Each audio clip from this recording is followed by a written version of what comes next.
Nucleus को। तो इससे पहले हम लोग सेंट्रोसोम देख लिया, अब न्यूक्लियस को। न्यूक्लियस ये हम लोग का कोशिका है, तो कोशिका के सबसे केंद्र में है, इसीलिए इसे केंद्रक या न्यूक्लियस कहते हैं इंग्लिश में, है ना। तो सबसे बीच भाग, ये कोशिका का सबसे बड़ा अंग है, सबसे बड़ा अंग है किसका, तो कोशिका का। तो कोशिका का सबसे बड़ा अंग न्यूक्लियस है, जिसे हम लोग केंद्रक कहते हैं।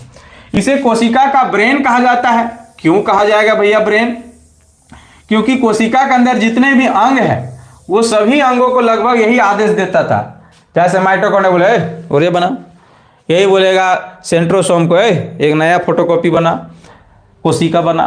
तो ये आमतौर पे सभी को हैंडल करता है, इसीलिए कोशिका का ब्रेन कहते हैं। जैसे हम लोग का ब्रेन का भी यही काम है। किसी किसी लगे जो नहीं पढ़े लिखे रहेंगे उसको पता नहीं चलेगा ब्रेन क्या है। जैसे हमारा हाथ ऐसे आ रहा है, ये सब ब्रेन करवा रहा है कि हाथ हमारा यहीं आना चाहिए, यहीं खुंजलाना चाहिए, ये सब ब्रेन इशारा कर रहा है। उसी तरह कोशिका के अंदर में सभी कोशिका के अंगों का जो काम करने का आदेश जो है वो आमतौर पे केंद्रक मतलब न्यूक्लियस ही देता है, इसीलिए इसे कोशिका का ब्रेन कहा जाता है ना, दिमाग। तो याद रखेंगे इस चीज को।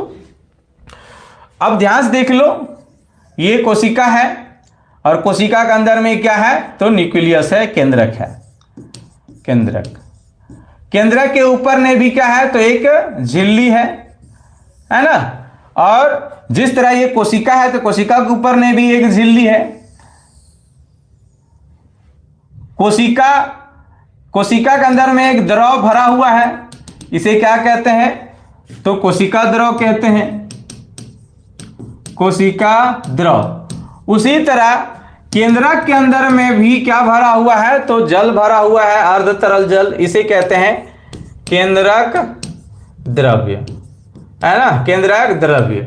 तो यहां देखिए न्यूक्लियस का हम फिगर बना के यहां रखे हुए। तो देखो ये न्यूक्लियस है, ये वाला न्यूक्लियस पूरा भाग है ना। जैसे ही न्यूक्लियस के अंदर में चीर फाड़ कीजिएगा, एक कभरवा है, नीचे चीर फाड़ कीजिएगा, ठीक है, अंदर में भी एक गोल जैसा मिलता है, इसे न्यूक्लियोलस कहते हैं, है ना। हिंदी में केंद्रिका। देखिए थोड़ा सा वर्ड में आपको ध्यान दीजिएगा, केंद्रिका। देखो अगर केवल केंद्रक बोल रहा है, केंद्रक, तो समझिएगा आप ये न्यूक्लियस के बारे में बोल रहा है, मतलब कोशिका के बीचों बीच वाले भाग को बोल रहा है। लेकिन बोलेगा केंद्रिका तो आदमी को सोचता है अरे टाइपिंग में मिस्टेक हो गया होगा, केंद्रक ही केंद्रिका काला, नहीं। केंद्रिका, केंद्रक के अंदर ने भी एक गोल जैसा भाग है, उसे केंद्रिका कहा गया है। इंग्लिश में न्यूक्लियोलस कहा गया है। तो दोनों वर्ड आप ध्यान से समझेंगे, केंद्रक और केंद्रिका दोनों अलग अलग चीजें हैं। जैसे ही केंद्रक के अंदर में ये खोलिएगा तो सबसे केंद्र में एक तो न्यूक्लियोलस मतलब केंद्रिका मिलेगा। इसके अलावा यहाँ जल भरा हुआ है, इस जल को ही क्या कहते हैं, तो केंद्रक द्रव्य कहते हैं, है ना। क्या कहते हैं, केंद्रक द्रव्य, न्यूक्लियोप्लाज्म। देखो यहाँ पे न्यूक्लियोप्लाज्म। इसके अलावा यहाँ पर ही छोटी छोटी जो है वो धागा जैसा पाया जाता है, धागा जैसा बिखरा हुआ, जाल जैसा। आप लोग तालाब वाला गांव घर के होंगे तो आपको मालूम होगा कि धरियन में देखिएगा सेवाल जम जाता है, काई जिसे बोलते हैं, सेवाल जमल रहता है ना। तो सेवाल जैसा यहाँ पर ही जो है वो जाल फेकाइल है, इसमें, है ना। और इस जालवा को, धागवा को कहते हैं क्रोमेटिन धागे, है ना। तो क्रोमेटिन धागे, तो बोलेगा क्रोमेटिन धागे कहाँ पाई जाती है, तो केंद्रक में पाया जाता है। केंद्रक मतलब न्यूक्लियस में पाया जाता है। बोलेगा क्या कि केंद्रक का सबसे महत्वपूर्ण अंग क्या है, तो केंद्रक का सबसे महत्वपूर्ण अंग क्रोमेटिन धागे ही हैं। यही धागे क्रोमोसोम बनता है।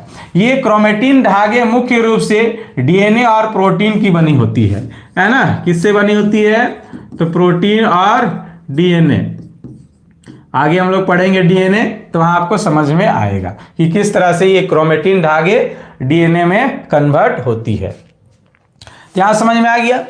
अब ये जो कोशिका, ये कोशिका है और ये केंद्रक, और केंद्रक के ऊपर में ये झिल्ली, झिल्ली में क्या होती है कि छोटी छोटी छिद्र होती है।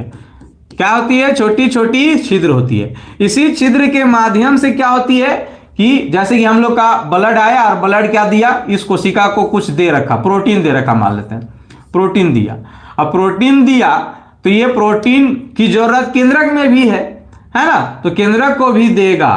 किससे, किसके माध्यम से, तो इसी केंद्रक झिल्ली के छिद्र के माध्यम से। तो कई बार ये भी पूछ देता है कि केंद्रक द्रव्य और कोशिका द्रव्य के बीच आदान प्रदान होती है तो केंद्रक झिल्ली से, है ना, केंद्रक झिल्ली के छिद्र से, है ना। ये चीजें आपको याद रखना है। तो यहां समझ गए कि यहां पर ही द्रव पाया जाता है जिसे केंद्रक द्रव्य कहते हैं, छोटी छोटी धागे पाई जाती है जिसे क्रोमेटिन धागे कहते हैं। यही धागा कोशिका विभाजन के समय, जैसे कोशिका विभाजन होगा तो ये धागा क्या होती है, जैसे कि यहाँ एक दूसरे के ऊपर में ऐसे ऐसे फैलल रहता है, लेकिन जैसे कोशिका विभाजन होने लगता है तो ये क्या होती है कि यहां से कोशिका अपने आप सेपरेट होने लगती है और सेपरेट होकर क्या हो जाती है, एगो बन जाती है, समझ ना, और वही निर्माण कर देता है क्रोमोसोम।